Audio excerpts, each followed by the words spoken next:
ભાજપની તોડજોડની રાજનીતિનો કોંગ્રેસે પણ જડબાતોડ જવાબ આપ્યો છે। બનાસકાંઠા જિલ્લાના ભાજપના અનેક અગ્રણીઓ કોંગ્રેસમાં જોડાયા છે। ધાનેરા તાલુકાના કોટડામાં કોંગ્રેસનો ભરતી મેળો યોજાયો, જેમાં 5 ગામના અગ્રણીઓ ભાજપ છોડી કોંગ્રેસમાં સામેલ થયા। કોટડા ગ્રામ પંચાયતના સરપંચ અને ડેરીના ચેરમેન શંકરભાઈ વાઘડા કોંગ્રેસમાં જોડાયા, તો હડાતાના સરપંચ જેહાભાઈ દેસાઈ, શેરગઢના સરપંચ પ્રેમાભાઈ ચૌધરી પણ કોંગ્રેસમાં જોડાયા છે। વધુ વિગતો મેળવીએ સંવાદદાતા હિરેન રાજગુરુ આપણી સાથે જોડાઈ ચૂક્યા છે। હિરેન, ભાજપની જેમ હવે કોંગ્રેસમાં પણ ભરતી મેળો યોજાઈ રહ્યો છે।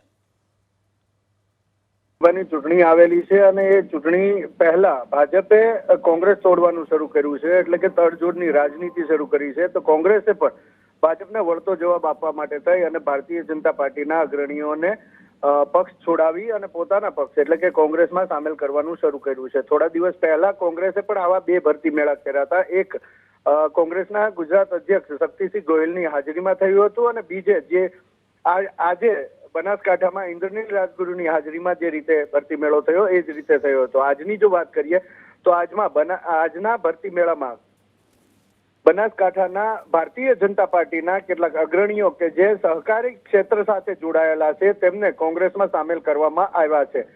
મોટાભાગના ગામના સરપંચો છે, જો કે સામાન્ય રીતે સરપંચ કોઈ પણ રાજકીય પક્ષના નથી હોતા, પરંતુ ભારતીય જનતા પાર્ટીએ જ્યારે આ રીતના શરૂ કર્યું છે કે સરપંચને પણ ભારતીય જનતા પાર્ટીમાં જોડવા, તો તેની સામે કોંગ્રેસે પણ હવે એ ભારતીય જનતા પાર્ટીની વિચારધારા સાથે સંકળાયેલા સરપંચ હોય તેમને કોંગ્રેસમાં સામેલ કરવાનું શરૂ કર્યું છે।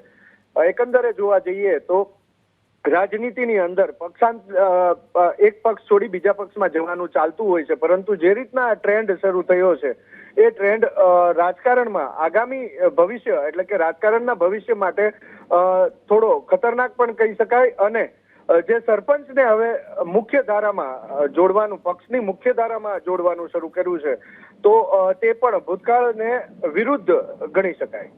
આભાર આપનો આ સમગ્ર માહિતી બદલ। તો બનાસકાંઠા જિલ્લાના ધાનેરા તાલુકાના 5 ગામના કોંગ્રેસના જે સહકારી અગ્રણીઓ છે તેઓ હાલ તો ભાજપના સહકારી અગ્રણીઓ છે તેઓ હાલ કોંગ્રેસમાં જોડાયા છે।